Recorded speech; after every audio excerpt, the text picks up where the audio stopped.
Morning and welcome everybody, and thank you ever so much for joining us for our annual update webinar.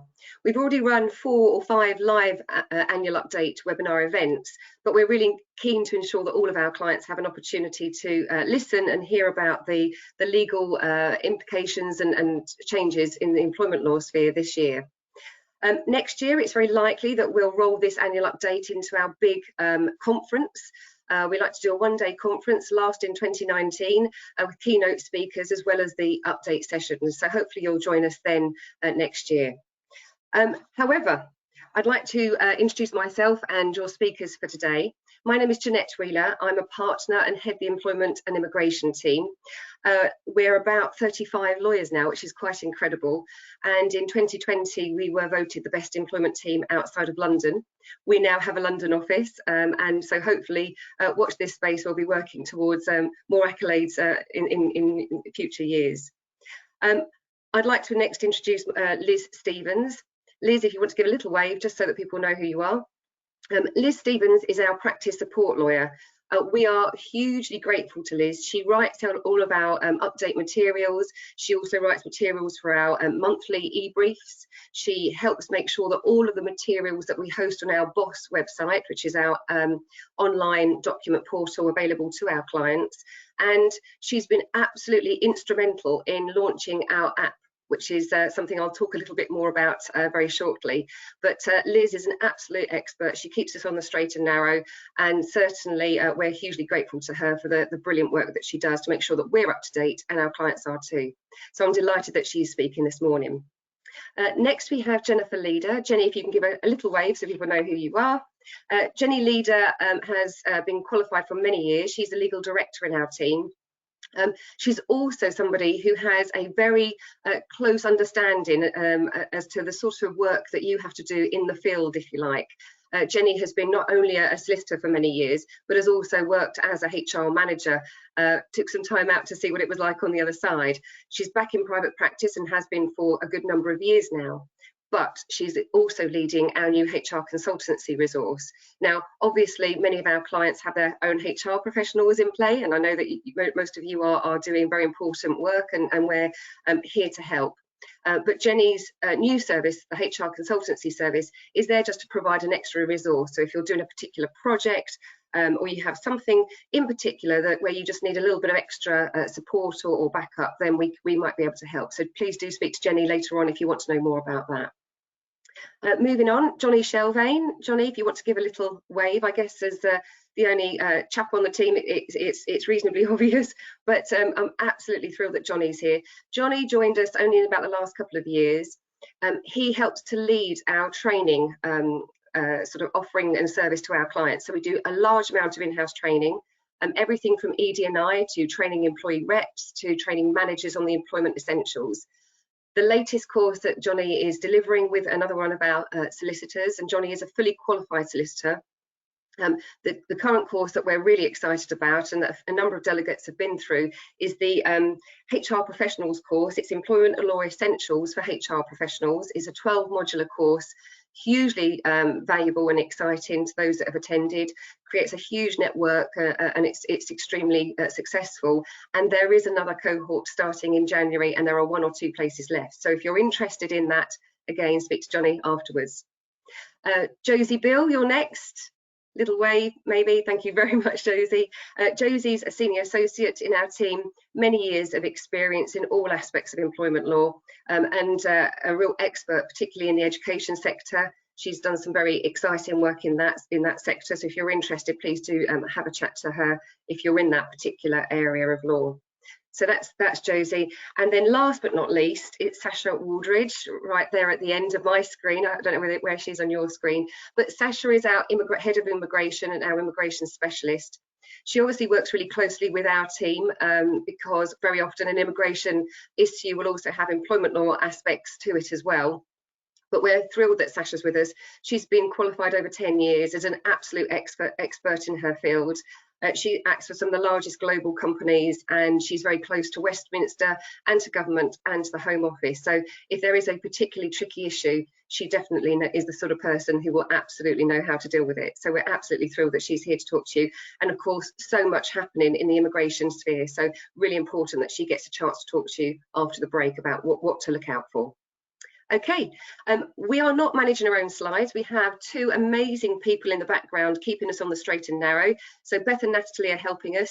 So if we shout out because we get stuck somewhere, we're confident that we have backup, and they are going to be running our slides for us. So we will simply say next slide or next to navigate our way through. So next slide, and I'll take you through the agenda for today.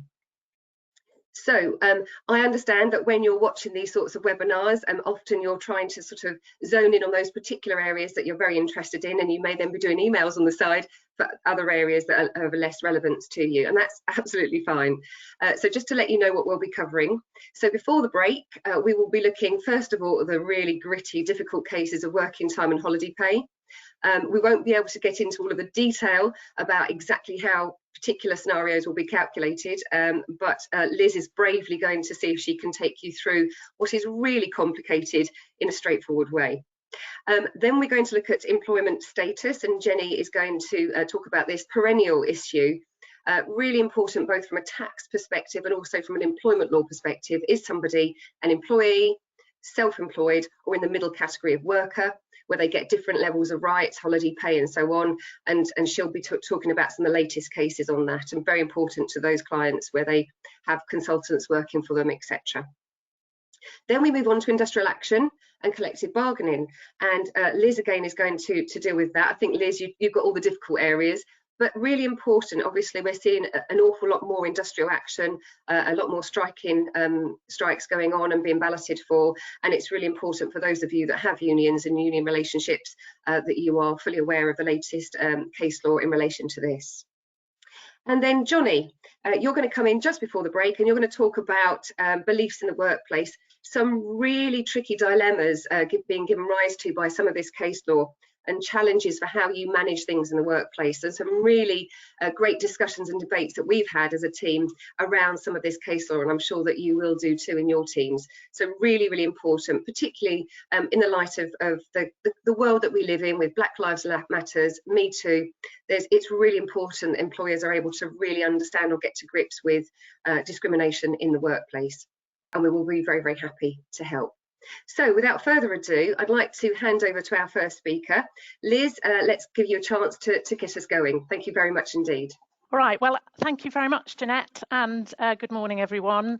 And as Jeanette mentioned, I've got the dubious honour of covering the topic of working time and holiday pay, which really is the gift that just keeps on giving. Luckily, this time around, there are just two cases to update you on. The first concerns Mr. Smith, who must surely win the prize for being the most tenacious plumber in the country. And for those who are getting a very strong sense of déjà vu, I thought I'd just give you a very brief reminder of the history and the background of his claim.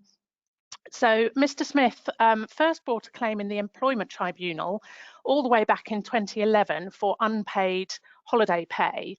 He was engaged by Pimlico on a self-employed basis. So as a preliminary issue in the claim, the tribunal had to determine his employment status. Was he entitled to receive holiday pay? So he was held by the tribunal to be a worker and therefore entitled to be paid holiday under the working time regulations. And after several appeals, this decision was eventually upheld by the Supreme Court back in 2018. So it was established once and for all he was a worker. So the case then had to return all the way back down to the Employment Tribunal in 2019 to determine his substantive claim for the holiday pay. And the tribunal at that time dismissed his claim on the basis that his unlawful deductions claim was out of time. It hadn't been brought within 3 months of the last deduction, in other words, the last period of holiday that had been unpaid. The tribunal held that the entitlement to pay for holiday could not be carried forward from one holiday year to the next. because Mr. Smith had in fact taken the time off, he just hadn't been paid for it. So the tribunal was distinguishing there between the right to time off and the right to be paid. And that decision, that tribunal decision, was upheld by the EAT. So Mr. Smith then appealed to the Court of Appeal, which brings us right up to date. And earlier this year, the Court of Appeal upheld his claim and decided that he could claim in full for his unpaid holiday, going right back to the start of his contract with Pimlico. The court held that the right to take leave as provided under the Working Time Directive was a single composite right to paid leave.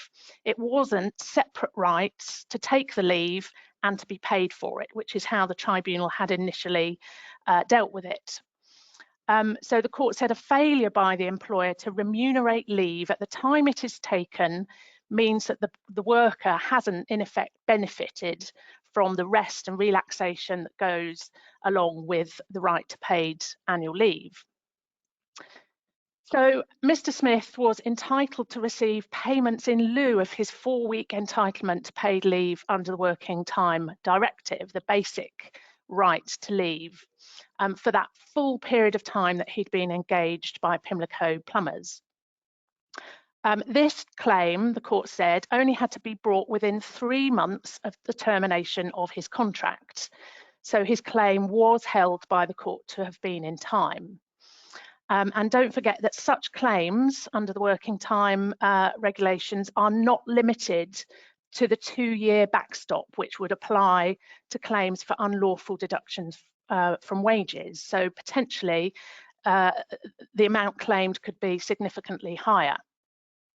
So this case is of particular significance to workers who have been or may have been misclassified as independent contractors and who have not received holiday pay, even if they've in practice been allowed to take the time off. And that will, of course, include many workers within the gig economy, and those employers may potentially be open to costly claims for backdated holiday pay and should be thinking, and hopefully have already thought of, some strategies for reducing their potential exposure to those claims. Okay, so moving on to the next slide, please. And the next case that I'll be covering is the now notorious Supreme Court decision in Harper Trust and Brazel, which looks at holiday pay entitlement for part-year workers, not part-time, part-year workers. And in this case, the claimant was a peripatetic music teacher, and she was engaged to work term time only on variable hours, but importantly, she was employed on a permanent contract, so from year to year, but only actually providing the work during term time. Now, originally, her holiday pay had been calculated by working out an average of her pay over the preceding 12 weeks, ignoring any weeks when she didn't receive any pay. Her employer then decided that they were going to change the method for calculating her holiday pay and instead applied the calculation that was at the time set out in the ACAS guidance. And that guidance, which has now since been withdrawn by ACAS, advised applying a calculation of 12.07% of the total number of hours worked at to arrive at the holiday pay entitlement. So that was the guidance for workers casual workers who don't have regular hours. They said apply this percentage calculation. The problem was that this 12.07% represents a proportion of statutory holiday, so the 5.6 weeks statutory holiday, in a full working year. So a full working year would be 46.4 weeks, the holiday 5.6 weeks, and that's how the 12.07% is arrived at. But because Ms. Brazel only worked for part of the year, this method of calculation effectively resulted in quite a significant reduction in the amount of holiday pay that she received. So she then brings a claim for unlawful deductions, and that claim was initially rejected by the Employment Tribunal, but was upheld both by the EAT and the Court of Appeal. And the Supreme Court has now confirmed that decision. The court rejected the employer's argument that the claimant's holiday pay should be prorated to allow for any weeks that had not been worked. They said that under the working time regulations, holiday pay had to be calculated using the method provided under the Employment Rights Act for calculating a week's pay. And those provisions under the ERA are notoriously complicated, particularly for workers such as the claimant here who have no normal hours of work. At the time, it said that you had to work out this average of 12 weeks pay, ignoring any weeks that hadn't been worked. The regulations themselves don't allow for holiday entitlement to be prorated to reflect the amount of the year that she had actually worked. So one of the employer's arguments here was that calculating holiday pay for term time only workers in this way would lead to what they said was an absurd result, in effect giving those workers a holiday pay windfall. And the court acknowledged that, and they said that calculating holiday pay by applying the averaging method would mean that some workers would be paid proportionately more holiday pay. But they considered that it would only apply to a very small number of workers. And they held that they were themselves bound by the provisions of the working time regulations dealing with calculating holiday pay. And that doesn't incorporate this percentage method. So where does that leave us? If we could just move on to the next slide, please. Firstly, it's worth bearing in mind that the provisions for calculating a week's pay under the ERA for those workers who have no normal hours of work has changed since the 6th of April 2020. It's no longer averaged over 12 weeks, it has to be averaged over 52 weeks, ignoring any weeks when the individual has not received any pay. And this decision will be of most immediate concern, particularly to those who employ part-year workers, but who are engaged on permanent contracts. So not a series of discrete separate contracts, but one contract, but they're only working for part of the year, such as term time only workers. And those individuals should now have their pay calculated using the averaging method and not the 12.07% method. There are certain strategies that you might be able to use to reduce the impact of this decision by making sure that part-year workers are engaged under separate, shorter contracts. So there aren't big gaps when they are deemed to be employed, but they're not actually receiving any pay. Otherwise, it might be possible for some workers to spread the pay a bit more equally across the year, which mathematically would have the effect of bringing down the level of holiday pay. So next slide, please. This case, as Jeanette touched on earlier, does throw up some really complicated issues, not to mention some particularly complicated maths. So if you haven't already seen it, and if you're concerned that this may have an impact on your business, I would really recommend watching this webinar by two of the partners in our team, Sonia O'Reilly and Abigail Trencher, which was recorded back in September. And it goes into much more detail on some of the potential strategies for mitigating the impact of the decision.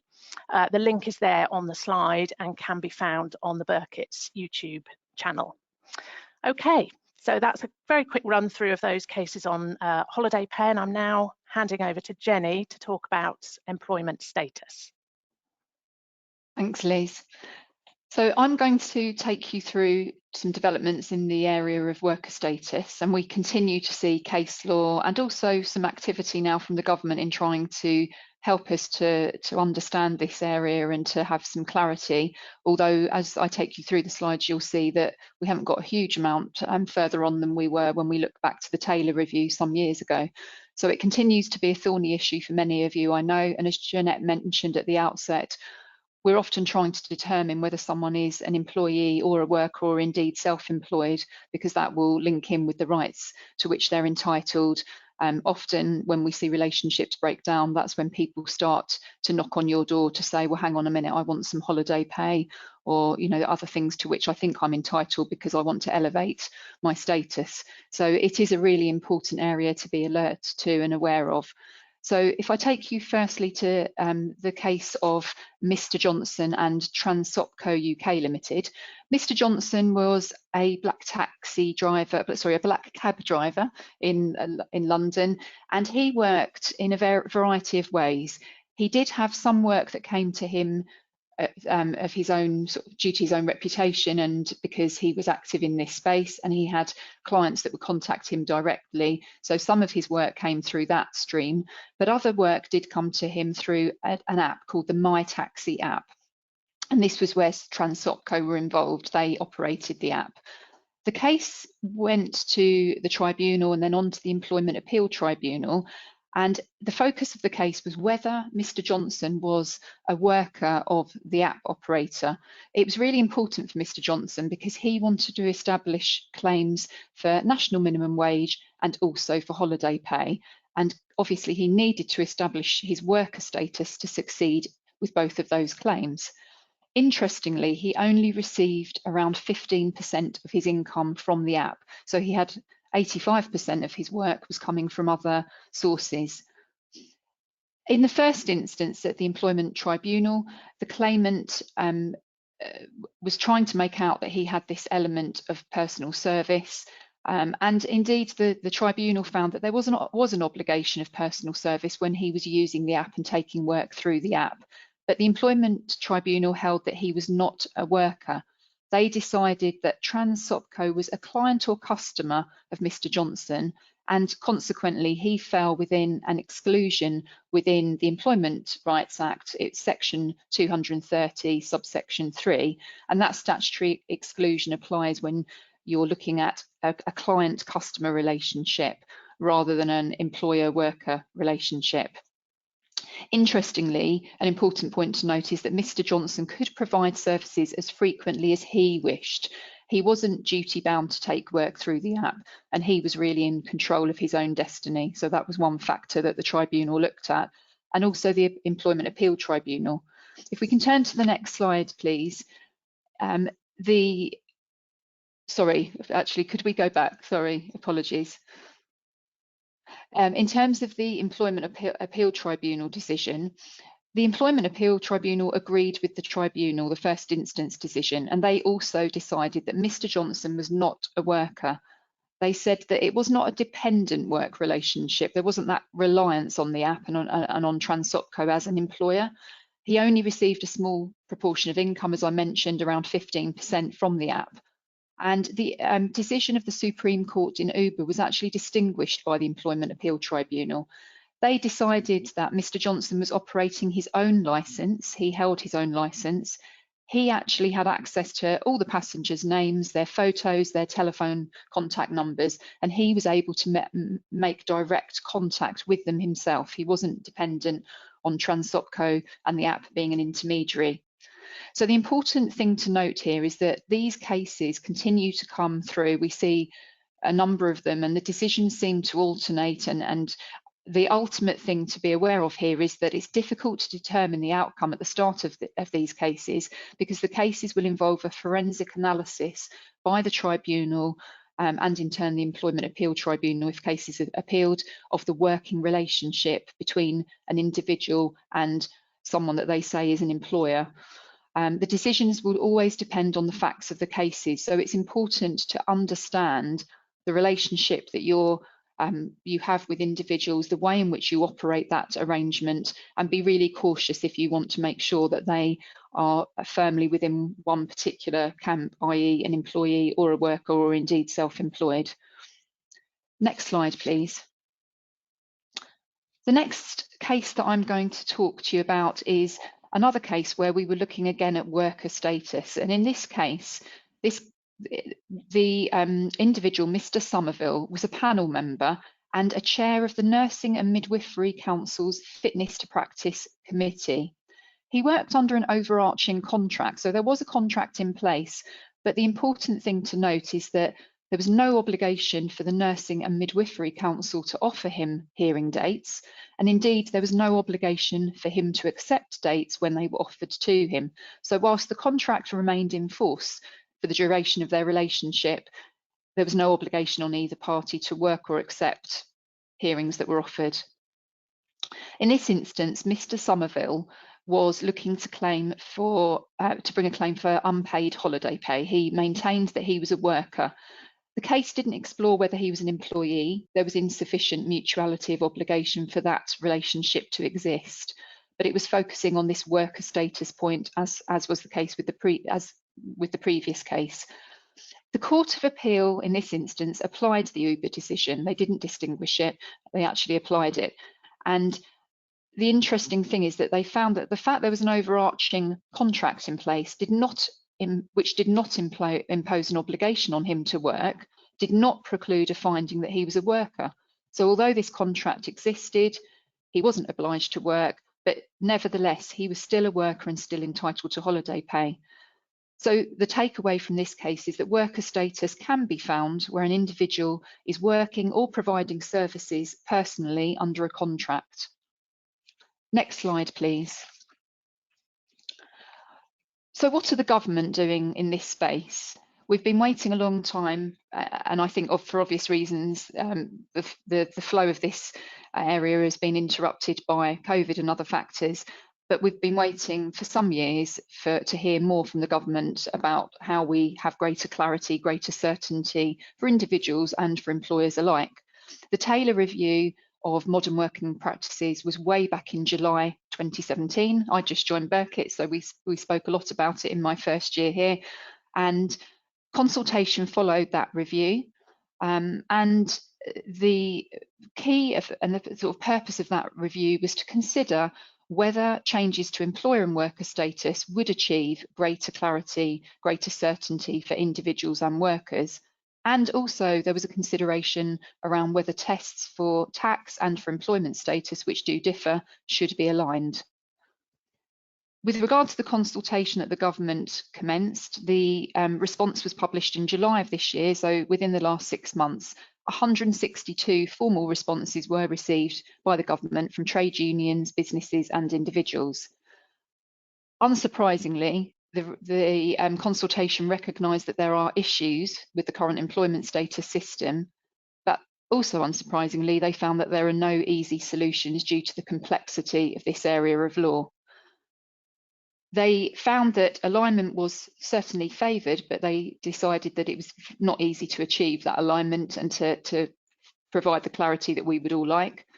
And as a result, the government has published some guidance, but hasn't done anything in terms of legislative reform. Their guidance is published in 3 parts. One is very much focused on HR and other professionals and providing all of us with guidance. One helps individuals to try to understand how the land lies at the moment, and one is also in place for employers and engagers. So it's certainly worth having a look at that guidance. The point of the guidance is to try to explain the differences in status and to discuss some of the key factors that we all look at when we're determining status. One further point to mention is that we've also had recent guidance from the government on calculating the national minimum wage. Just an update on that, looking in particular at gig economy workers. So it's also worth having a look at that at some point over the next few weeks. Next slide, please. Moving on then to another area of reform, The government has also looked at this thorny issue of 0 hours workers, and I remember a few years ago we were talking about this and how some sectors in particular seem to take advantage of these particular workers, and it's certainly an area that the government has been concerned about and tried to address. We did have regulations in place that looked at this way back in 2015, the exclusivity terms in 0 hours contracts, brackets, redress, close brackets, regulations. And also Section 27A of the Employment Rights Act looks at this issue. The regulations that the government has published, which have come into force this week, actually on Monday of this week, the 5th of December, largely mirror the rights of 0 hours workers in the Employment Rights Act. But it is another step in terms of the government trying to clarify rights and to provide some further protection. So the regs are important where clauses are used in contracts to try to prevent 0 hours workers from performing services under other contracts or without the employer's consent. And what the regs do is say that where exclusivity clauses are in place and these are breached by the worker, that worker will have protection from unfair dismissal if they are an employee rather than simply a worker, but they can also bring a claim for detriment if they are a worker but not an employee. So it's an important piece of protection. There is no qualifying period required. So from the outset, individuals can bring a claim for under this new regulations. And if there is a finding of detriment made, then there will be a tribunal declaration, and they will also award compensation where appropriate, which they consider to be just and equitable in the circumstances. So it's really important to be aware that if you do use 0 hours contracts, have a look at those, carry out a review, and ideally you would want to remove any requirements that that person can't work for other people. But of course you do want to qualify that if you need them at certain times, you might want to put in place some sort of guidance around that, but be really careful that you're not prohibiting them from working from other people. And then my final slide on employment status, if we could move forward please, is focusing on a case of Concur and Angard Staffing Solutions, and this case went all the way up to the Court of Appeal. The Court of Appeal in this case had to consider whether agency workers who do have the right to be informed of vacancies under Regulation 13 of the Agency Worker Regs also have the right to be considered for those internal vacancies in the same way as internal applicants. So do they have parity not only to be aware of, to be advised of vacancies, but also to be considered actively for those vacancies? And in the Court of Appeal, it was found that as in the Employment Appeal Tribunal, who had narrowly interpreted Reg 13 of the Agency Workers Regs, the Court of Appeal agreed with that narrow interpretation. And they said that there is a limited right to information for agency workers about vacancies, but there is no right to apply for the vacancy or to be given preferential treatment. In fact, the situation will still continue whereby it is okay to give preference to your in-house candidates. And that does seem to be a sensible approach, really, that if you have people that are permanently working for you, you may give them a slight advantage in this situation. That said, there's no reason why you can't consider agency workers, but the law doesn't oblige you to give them that sort of preference or any particular need to consider them for those vacancies. The Court of Appeal's decision is actually being appealed today by the claimant to the Supreme Court. So it's definitely a case of watch this space, and hopefully later today we'll have some news on the outcome of that appeal. And then I'm going to now hand over to Liz to take you through the next section. Thank you very much, Jenny. Okay, so we're continuing the theme to start with of agency workers, and starting first of all with a statutory change that took effect from the 21st of July this year, and that's the snappily titled Conduct of Employment Agencies and Employment Businesses Amendment Regulations 2022. I don't know how many of you were up early this morning listening to the Today programme, because at 7:20 this morning they were interviewing the head of rail at an employment agency about supplying agency workers to cover the ongoing rail strike. So this is super topical at the moment. And in fact, these regulations have removed a restriction that was previously in place that prevented agencies from supplying agency workers to cover work that's normally carried out by staff who are taking industrial action. Prior to the 21st of July, an agency supplying staff to cover strike action was in fact committing a criminal offence. But that's no longer the case. And as a result of these amending regulations, agency workers can now be legally supplied to cover the duties of those who are striking or to cover those who have been assigned to cover a striking worker.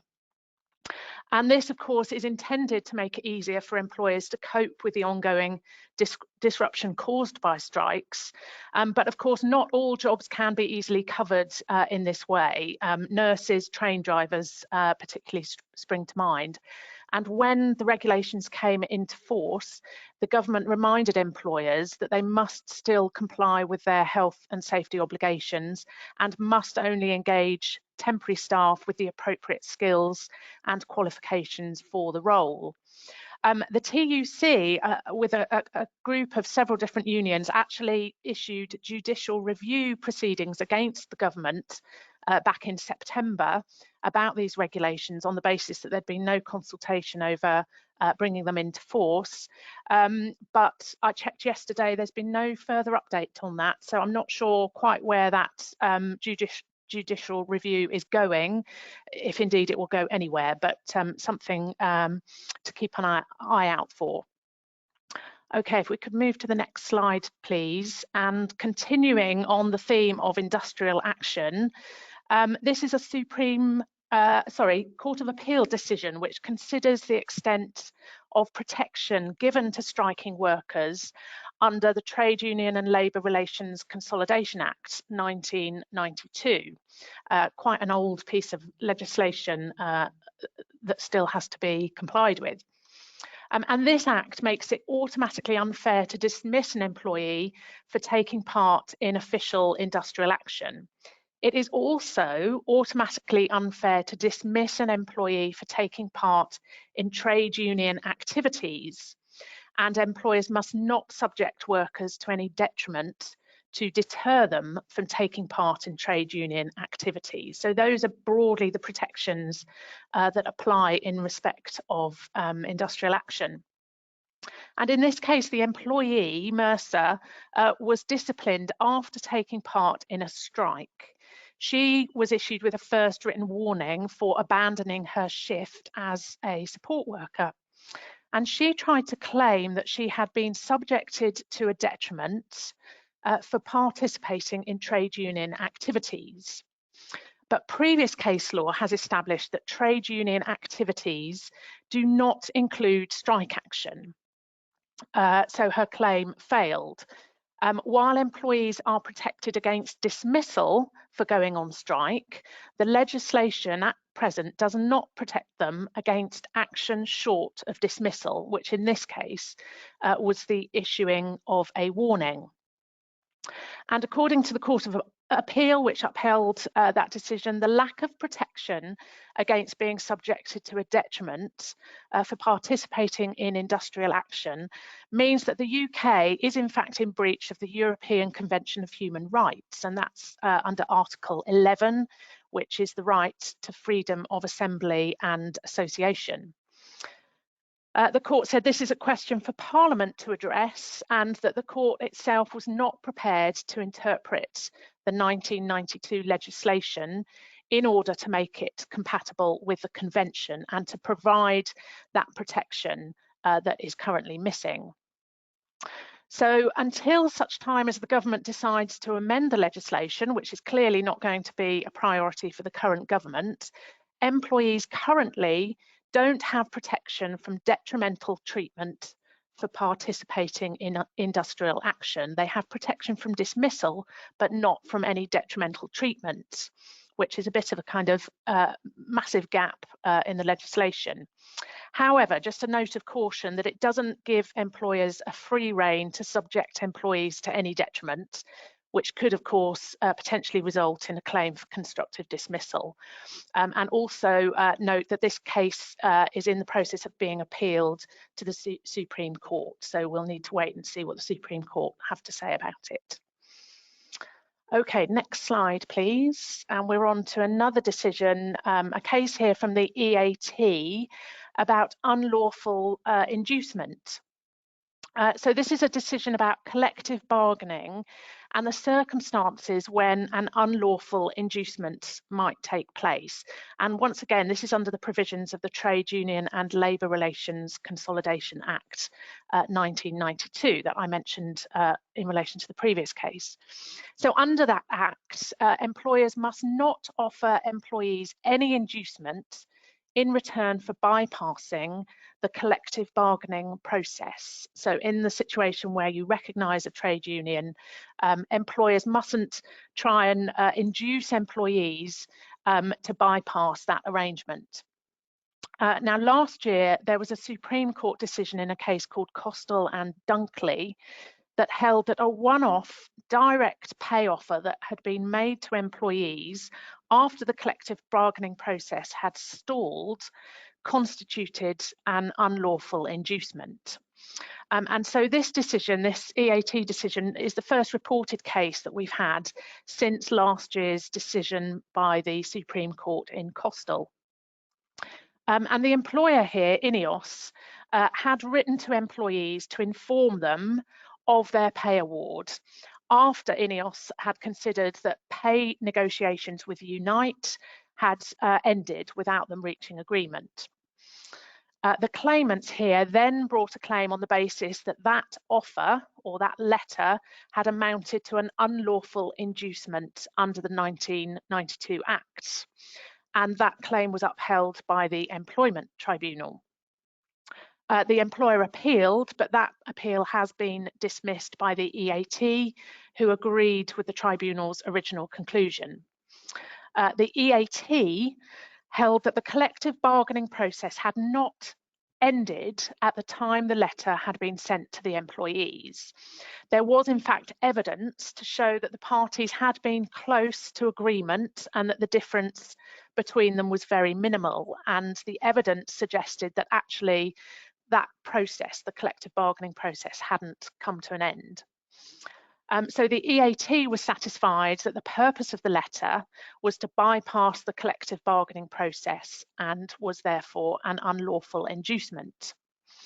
And one of the main problems here for the employer was that the collective bargaining process hadn't been clearly set out in the agreement with the union. So it made it very difficult for the parties, and the employer in particular, to establish with any certainty when that process had come to an end. So for other employers in this situation, it's really important to be able to demonstrate that the collective bargaining process has objectively ended before considering making any direct offer to employees. And that may mean reviewing the terms of any collective agreement that you have in place. Okay, that's everything from me. So I'm now handing over to Johnny, who will be talking to you about the thorny issue of beliefs in the workplace. Yeah, thanks so much, Liz. That's great. Yes, so thank you very much. We're going to be talking about beliefs in the workplace now. So what I'd like to do first of all, and on my first slide, so the first case that I'm going to talk about is the Maya Forstater case. Now, you might have heard of Maya Forstater. She is quite well known, and she became quite well known over the course of the last couple of years. One of the reasons why Maya Forstater is quite well known is because of her association with the author J.K. Rowling, who obviously wrote the Harry Potter series of books. And the connection between Maya Forstater and J.K. Rowling is that they both hold what are known as gender critical beliefs. Now, these beliefs can range quite largely in different ways and can be shown in different ways by the people who hold these particular beliefs. But essentially and fundamentally, the idea behind gender critical beliefs are that the individuals who hold these beliefs do not feel that somebody who is a woman is able to ever transition to become a man and vice versa. So the belief is that a trans woman is not a woman, and that is something that Maya Forstater has said overtly. I don't want to say that J.K. Rowling has, because I'm not aware if she's ever made that comment herself. But essentially, the idea is that to believe that you can transition your gender, whether that be in a physical manifestation of that or just through a mental process, is actually dangerous to women. And Maya Forstater and J.K. Rowling and others who share these beliefs often present the argument that, for example, a same-sex environment or a single-sex environment would potentially become more dangerous for women if people who have transitioned from male to women were entitled or allowed by the law to enter those particular environments. And as you might view, or I don't want to question who holds these views and who doesn't hold these views, but you could see why that kind of view could be particularly controversial amongst the LGBTQ plus community, and in particular for trans individuals and those who are allies of the trans community. So that's kind of the background. And one other point I'd like to mention in relation to the background was that there was a review going on of the Gender Recognition Act. Now, you might be aware that in order to transition in the UK at present, and certainly in England and Wales at present, there's a review going on in Scotland currently. In order to transition from male to female or female to male, an individual has to go through a fairly rigorous process, which involves both living in the new gender for a period of over 2 years. It also involves lots of documentation. It involves paying now a small fee. It was previously a larger fee. And it's a process which is particularly difficult, and a lot of trans people and trans activists are very critical of the fact that they have to go through such a rigorous process. Now, there was a lot of debate about whether or not a more appropriate approach to recognition of your new gender would have been to, in fact, remove a lot of this, in fact, almost all of this mechanism from the Gender Recognition Act, and just go towards a self-identification whereby an individual themselves can say on a given day or after a given period that they now believe themselves to be living and being in the opposing gender, for example, from which they were born in. Now, that was effectively rejected eventually, but around the time where this debate about self-identification came about, lots of activists sprang up, Maya Forstater being one of these, and Alison Bailey, who I'll come on to a little bit later, being another. Now, Maya Forstater is an activist. She set up an organisation called Sex Matters. She's a feminist activist, and one of the ways in which she does her activism is via lots and lots and lots of tweets. Now, in the year before the case, which is on the board at the moment, in the slide at the moment, in the year before this case came about, Maya Forstater had tweeted 2,994 times, quite often, in relation to issues involving her gender critical beliefs.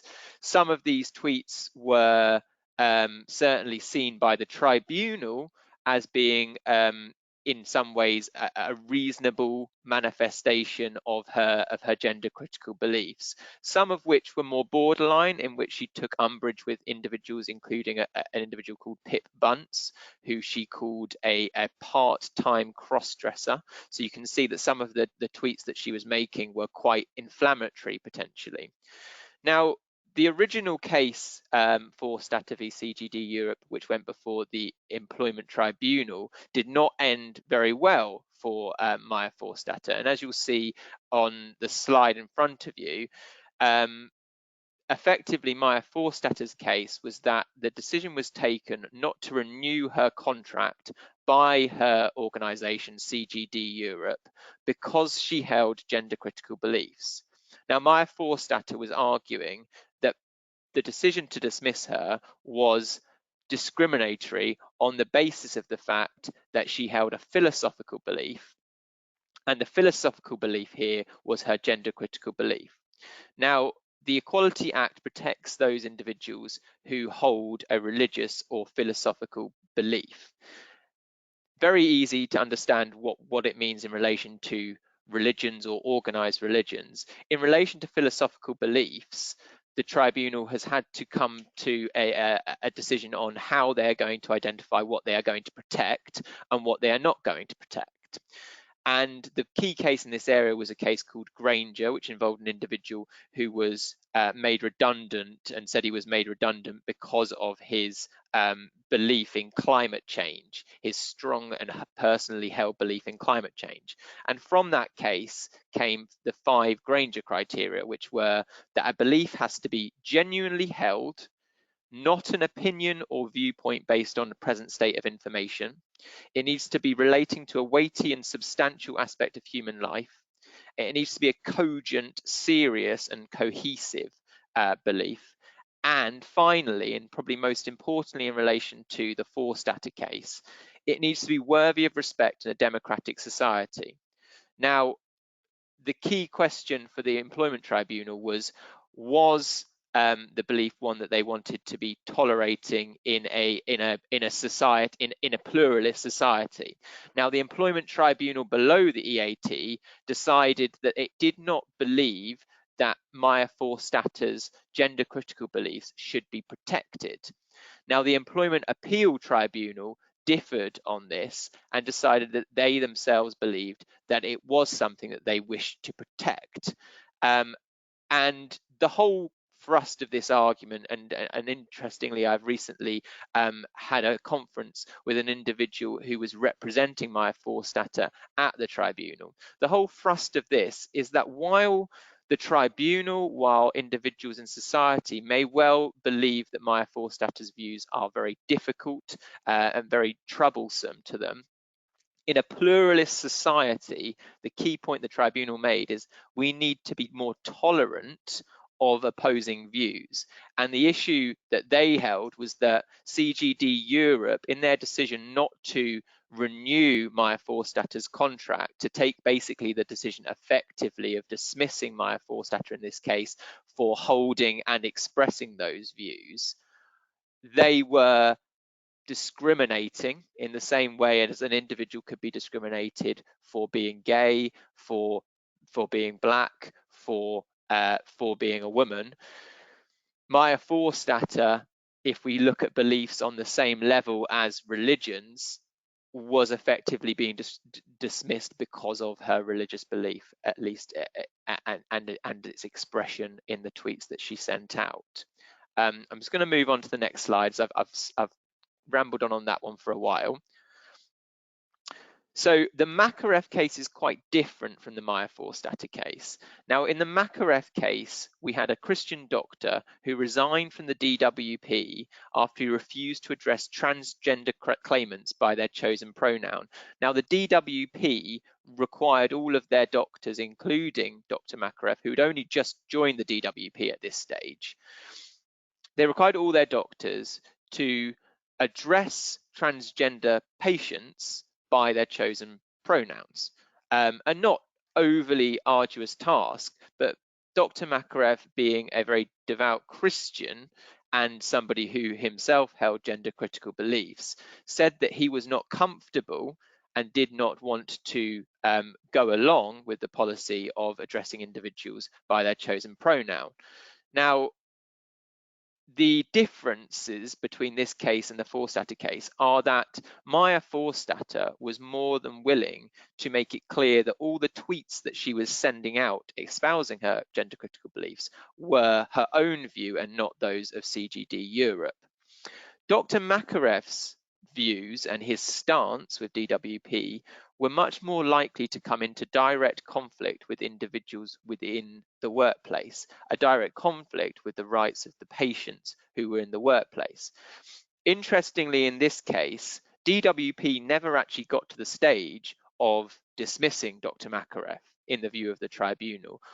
All that DWP had said was that they needed to review the position and they needed to find out whether or not Dr. Makarev would be prepared to change his position in any way. Dr. Makarev believed that any idea of eroding his position or changing his position would be discriminatory against him on the grounds of his held Christian beliefs, which were running counter to the transgender policy that DWP had in place. So effectively, the decision of the tribunal in this case was that Dr. Makarev's views, while potentially protected, the expression and the manifestation of his beliefs in the workplace were not something that they were willing to go along with and say that it was discriminatory. So effectively, in this case, the decision was that Dr. Makarev had not suffered direct discrimination or harassment, although it would have been interesting to see what would have happened if DWP had overtly dismissed Dr. Makarev in the same circumstances. I'm going to move on to the next slide, please.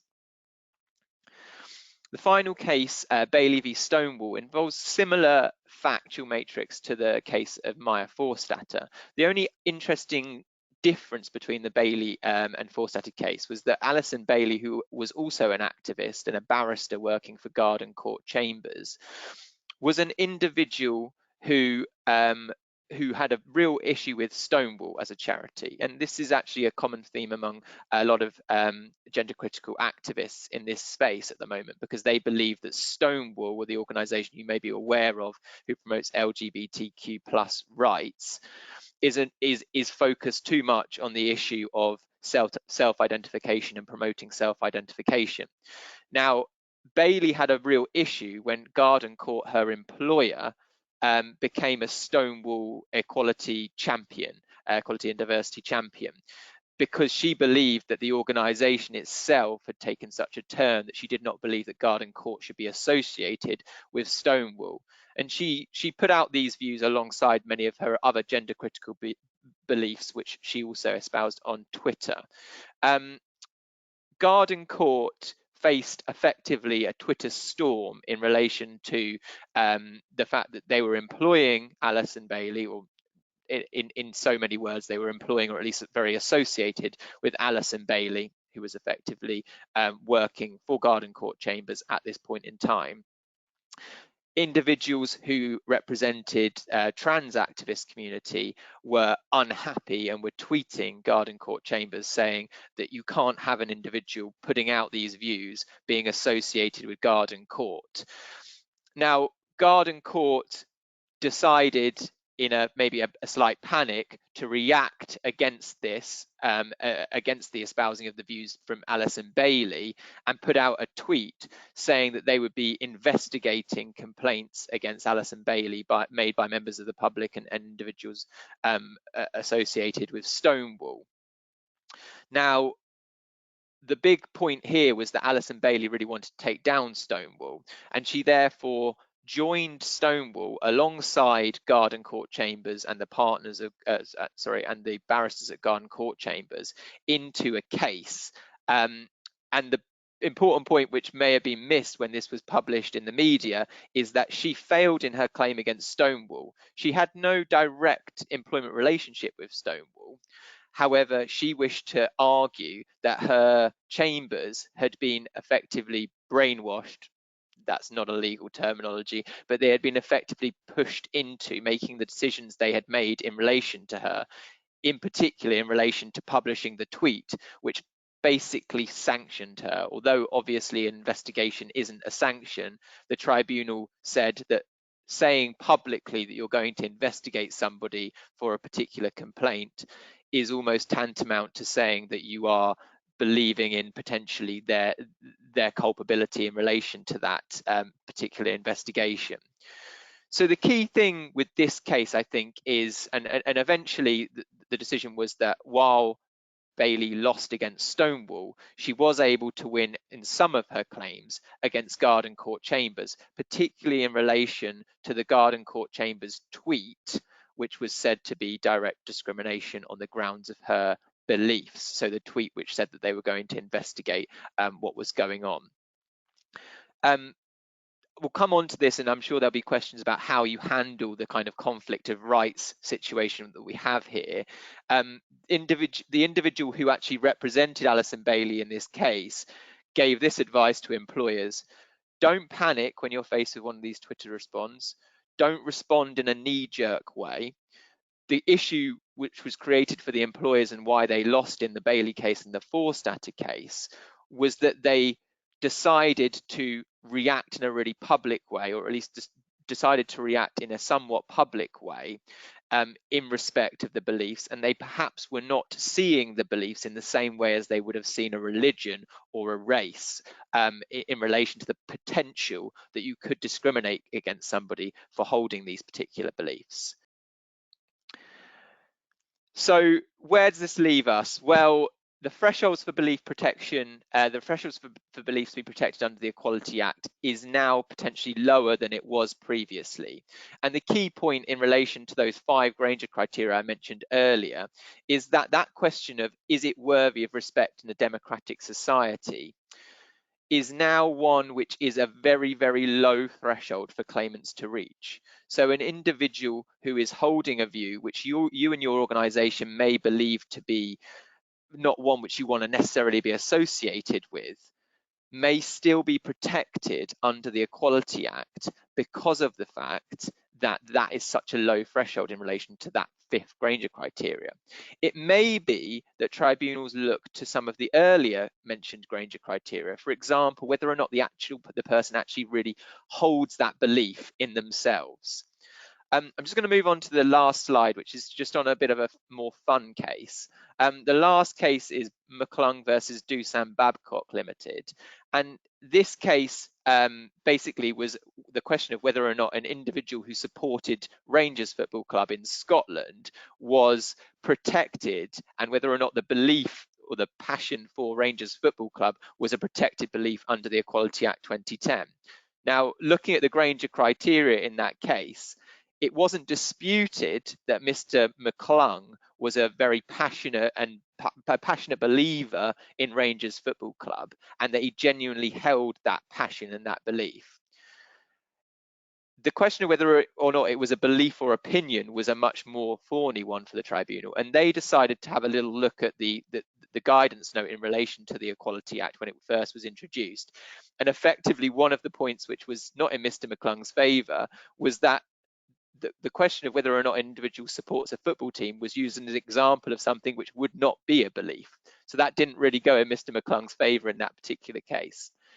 They also, more as a big football fan myself, and obviously with the World Cup going on at the moment, they also said, quite controversially, that football is not a weighty aspect of human life or behaviour, and therefore that a belief in support for Rangers Football Club was not one which was to do with a weighty part of human life. Now, I would certainly contest that, but that was certainly what the tribunal said in that particular case. And lastly, they said that they didn't really have that cogency and seriousness and cohesion that they were looking for in one of the beliefs. Now, if you contrast that with, for example, how the gender critical beliefs could be seen to be a little bit more cohesive and coherent, and how Alison Bailey's beliefs were much more similar, for example, to Forstater's beliefs, you can see how a tribunal can make a distinction there. I can see Jeanette is back, so I know that I'm done. Thank you ever so much, Johnny. I'm going to ask if Jenny and Liz can also join us as a sort of a panel, and whilst that's being organised, I just wanted to mention the app, and I passed over it.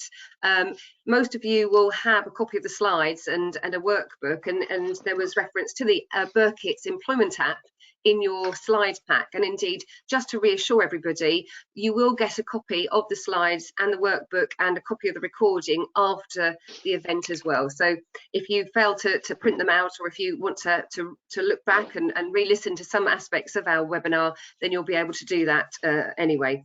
But I just wanted to mention our employment app. We're really proud of it. It's been a while in the making, and what it does is it provides access to a whole range of well, various things. First of all, most importantly, when there's breaking news or there's a real important case, and we know that there's a case that's going to the Supreme Court today, you will hear about it first from our app. So Liz amazingly will be straight on it once we get a decision that comes out.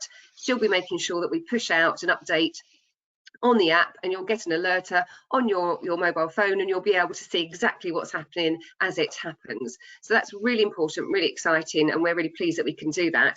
But there's much more on the app, so please do download it. It's both for Apple iOS and the other versions are available too, for other models that exist of phones. There are links, for example, to the ACAS website, the Equality and Human Rights Commission website, the ICO website, and the Health and Safety Executive website. So lots of really useful links. There's also a PEMP tax calculator and a redundancy calculator. So again, lots of really useful little things there that you can just immediately access instantly on your phone. So please do download the app. We're very proud that we've managed to create one. So there you go. Right, I'm really delighted that the panel is back. I do have at least a couple of questions, and I'm going to put the people on the spot. I have to say that none of our panelists have had a chance to see any of these questions. The first one, Johnny, it's quite straightforward, really. Could you just repeat the 5 criteria for determining a philosophical belief, please? Yes, I can. So the Granger criteria are: number 1, that a belief is a genuinely held belief. Number 2 is it's a belief, not an opinion or viewpoint based on the present state of information. The third point is it's a belief as to a weighty and substantial aspect of human life. The fourth point is that it has cogency, seriousness, cohesion, and importance. And the last point, which is the one which is most important in relation to the Forstater case, the Bailey case, and the Makarev case, is that it's worthy of respect in a democratic society.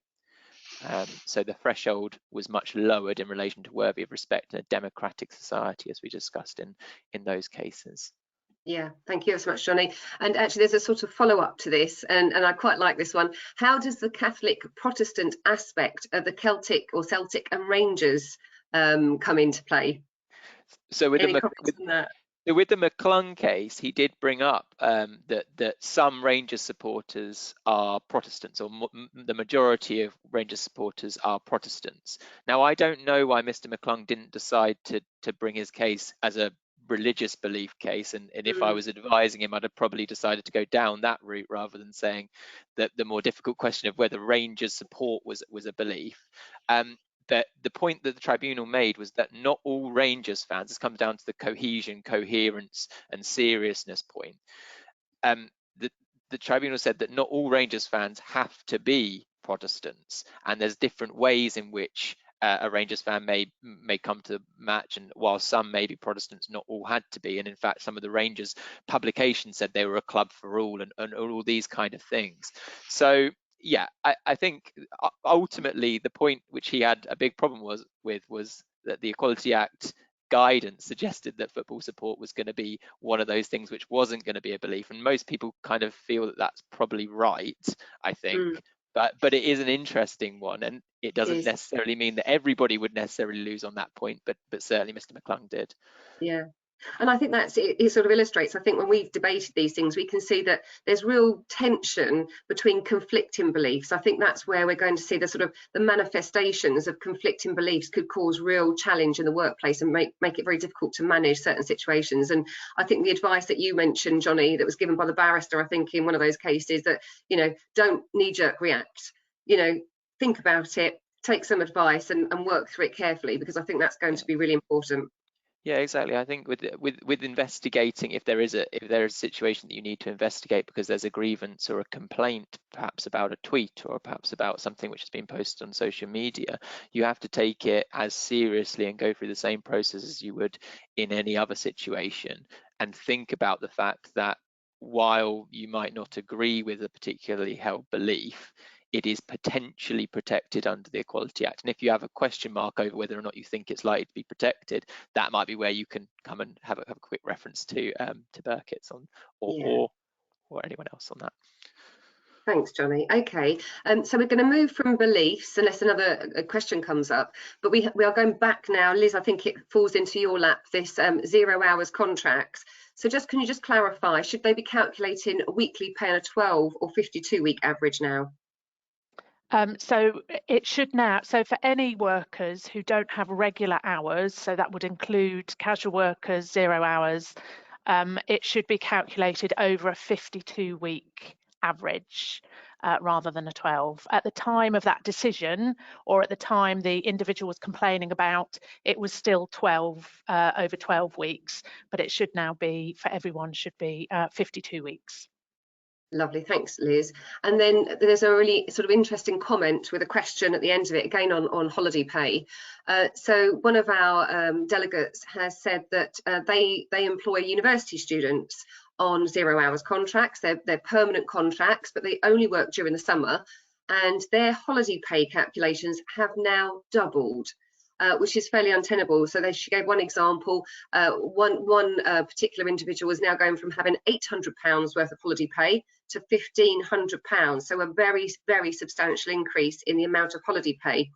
And it's very disappointing, because actually everyone likes these 0 hours contracts. It gives the students flexibility, it gives them flexibility. They're very popular. They don't want to have to recruit new hordes of students each year. They have a nice stable workforce. However, this pay level for holiday pay is just untenable.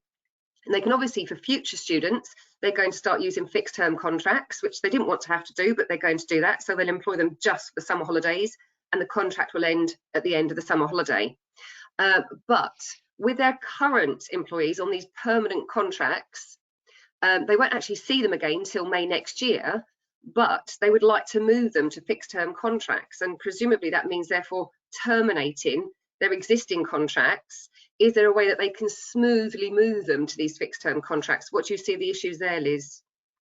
Well, as with any issue over contracts and needing to make changes and introducing new provisions, new contracts, it's all about the consultation process, making sure that you allow enough time to do that, and that you conduct it properly, explaining the background, the reasons behind it, and taking on board their comments before you actually do it. So, and of course, depending on the numbers involved, you may even potentially have collective consultation obligations. So, not something that's impossible to do, but something that needs a bit of thought and planning, and you need to sort of prepare the ground in advance to undertake the consultation process. And it's going to be very difficult, isn't it? Because the actual explanation for wanting to change to a fixed term contract is we don't want to pay you so much money. Well, who's going to agree to that? So that you're going to have to dismiss. And if they've got more than 2 years service, you've got to have a fair reason to dismiss. And I'm not sure how that would run. Simply, it costs us too much to carry on with these contracts. I mean, it's going to be something that needs, as you say, I'd suggest whichever delegate put that question in, do feel free to have a more detailed conversation, because I think there are some tricky issues around what's your reason for dismissal, because you're going to have to dismiss them and re-engage them on those new contracts. And that is going to be, as Liz said, you're going to have to consult, but also you're going to either have to get consent or an agreement, or at least look at terminating and re-engaging, and that can be quite tricky. Okay, I can see just one or two quick more questions have just appeared, which is lovely, and then we'll go to our coffee break.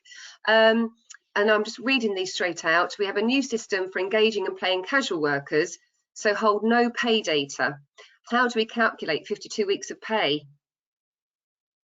Well, if you haven't already got 52 weeks, so for new individuals, you have to use the weeks that you've got effectively. So if they've been with you a long time and you can stretch it over a full year, then you can calculate it over 52 weeks, or as many weeks as they've worked, and the provisions are set out there in the legislation to do that. Yeah, and finally here, can you still use the 12.07% to calculate holiday accrual and then pay at the 52-week average? That's a very good question. I think Yeah. it's going to depend very much on the working pattern and the number of hours. And I think, you know, the 12.07 calculation itself, which I know is in a lot of different contracts, potentially is open to challenge anyway on the basis of this decision, because the court very clearly said that that method of calculation doesn't appear anywhere in the legislation. So, you know, Yeah. potentially that itself, I think, could give grounds It was to just a challenge. practical way But of some employers dealing with it, yeah, wasn't it? and for a lot of individuals, actually, that calculation doesn't make them any worse off. So the scope for them to challenge it is maybe quite low. You know, they're not going to be incentivized to challenge it unless mathematically they can see that it, you know, means that they lose out in terms of holiday pay. So you know, I would certainly suggest anyone who's got that sort of issue have a look at the webinar, which I know does work through some of the calculations, and it's easier to see it set out in black and white, how the sums actually work. Yeah. But in a nutshell, basically, you have to ignore weeks where there's no hours worked for those people that don't have regular hours. So the 52-week calculation period is 52 working weeks. So if they've had a big gap in the summer holidays, for example, then you've got to go back even further than 52 weeks. That's the point, isn't it? Yeah, and the practicalities of doing that, I think, are really quite tough. Problematic. But we have huge sympathy for employers grappling with this.